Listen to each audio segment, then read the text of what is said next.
Manni murtii waliigalaa Oromiyaa sirreeffamtoota seeraa dubartootaa fi daa'imman haadholii isaanii waliin mana sirreessaa magaalaa Adaamaa keessatti argaman daawwachuun deeggarsa taasise. Daawwannaa kanarrattis itti aanaan pirezidaantii mana murtii waliigalaa Oromiyaa obbo Badrii Tamaam, Komishinara mana sirreessaa Oromiyaa Komishinar Shaafii Huseen, pirezidaantiin mana murtii olaanaa magaalaa Adaamaa obbo Maammoo Tusii fi keessummoonni biroo argamaniiru. Deeggarsichi sirreeffamtoota dubartootaa 219 fi daa'imman 69 ta'aniif gosoota midhaan nyaataa fi meeshaalee qulqullinaa garaagaraa qarshii 300 waliin kan taasifameef ta'uun himameera. Bakka itti argamuun deeggarsicha kan kennan itti gaafatamaan pirezidaantii mana murtii waliigalaa Oromiyaa obbo Badrii Tamaam akka jedhanitti manni murtii waliigalaa Oromiyaa kenniinsa tajaajila abbaa seerummaan cinatti deeggarsa namoomaa garaagaraa irratti hojjechaa jira jechuun sirreeffamtoonni seeraa dubartoota daa'imman waliin jiran hedduun manneen sirreessaa garaagaraa keessatti kan argaman ta'uu fi deeggarsi kan isaan barbaachisu waan ta'eef deeggarsa kana taasisaa jirra jedhan. Deeggarsi kunis yeroo tokko qofaaf osoo hin taane itti fufinsaan kan taasifamu ta'us himaniiru.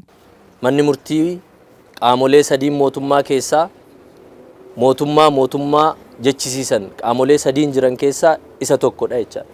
Gaheen isaatis seera hiikuudhaan olaantummaa seeraa kabachiisee biyya kana keessatti nageenyaaf tasgabbiin akka argamu. Kanaan ciratti garuu hawaasni manneen murtii naannoo keenyaa seera hiikuu qofaan aangoo heeraan nutti kenname qofa lafa qabsiisuu osoo hin taane akka lammii tokkootitti lammii keenya cinaa dhaabbannaa jedheet tajaajila lammummaa hawaasa keenya kallattii garaagaraatiin kenna tajaajilaa kana yookiin immoo deeggarsa barbaadaniif deeggarsa raawwataa jira jechaadha.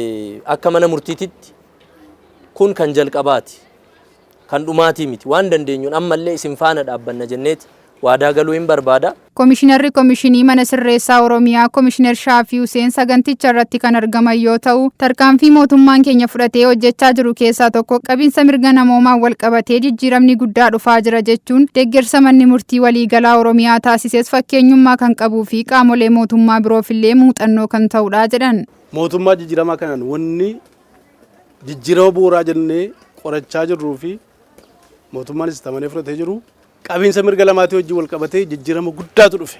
Kennaan adda fudhatee dhuftan kun immoo manneen hojii sadarkaa naannoo irra jiran kan birootiif qaama raawwachiisaadhaaf dhugaa dubbachuuf ta'e fakkeenya guddaa ta'e hoggansi manneen hojii kan biroo faana keessan irra bu'anii akka jira sirreeffamtoota seeraa mul'atan manneen sirreessaa keenya akka isaan mul'atan abdii guddaa qaba.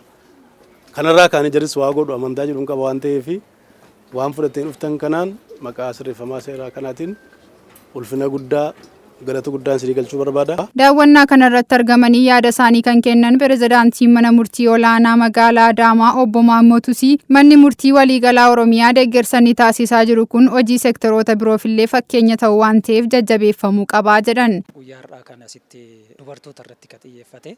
Dubartoonni sababa garaagaraatiin mana amala sirreessaa keessa jiran, adabbiidhaan as keessa jiran kanneen deeggaruuf keessattuu wanti deeggarsi taasifame kan nyaataatiin alatti wanni adda isa taasisu dhimma qulqullinnaatiin wal qabate meeshaalee qulqullinnaa dubartootaaf ta'uu danda'u kan deeggarame haala addaatiin deeggarsi kun fakkeenyummaa kan qabuu fi mana mootummaa hojii kaawwaniitiifis akkasitti sababeeffatanii deeggarsa akkasii godhuun kun baay'ee bareedaadha. Keessummoonni daawwannaa kanarratti hirmaatan tokko tokkos deeggarsi taasifame kun hojii fakkeenyummaa qabu waan ta'eef cimee itti fufuu qaba jedhaniiru. Deeggarsi har'a manni murtii waliigalaa taasise hedduu kan nama jajjabeessu. Dubartoonni daa'imman mana amala sirreessaa keessatti sababa garaagaraatiin hidhamanii jiran kun rakkoo meeshaalee qulqullinaa nyaata waan garaagaraa qabu kana deeggaruun isaanii baay'ee ergaa guddaa dabarsa. Ergaan inni dabarsuus namoonni sababa yakkaatiin hidhaman kun akka lammiiwwanii tokkotti mirga akka qaban tajaajila barbaachisaa argachuu akka qaban achi keessatti ergaa kan dabarse. Daawwannaan guyyaa har'aatii wal qabatee tokkoffaa mana amala sirreessaatti kan daawwanne dubartoota mana amala sirreessaa keessa jiran dubartoota fi daa'imman deeggarsa goone isa kana jechuun immoo manni murtii kennuu qofa otoo hin taane namoota mana amala sirreessaa keessa jiranis deeggaruu akkaataa itti dandeenyuu fi kaayyoo mootummaan naannoo Oromiyaa qabatee ittiin hojjechaa jiru keessas tokko dhimmoota akka walootti qabate keessa tajaajila lammummaati. Tajaajila lammummaa sanis ol qabatee manneen murtii waan deeggaruu akka danda'an namoota deeggaruu akka danda'an agarsiisuu fi ta'uudha fi seektaroonni mootummaa biraallee deeggarsa kan akka godhan fakkeenya ta'uuf. Xumura irrattis manneen murtii aadaa sadarkaa aanaalee fi kutaa magaalaa jiran daawwatamaniiru.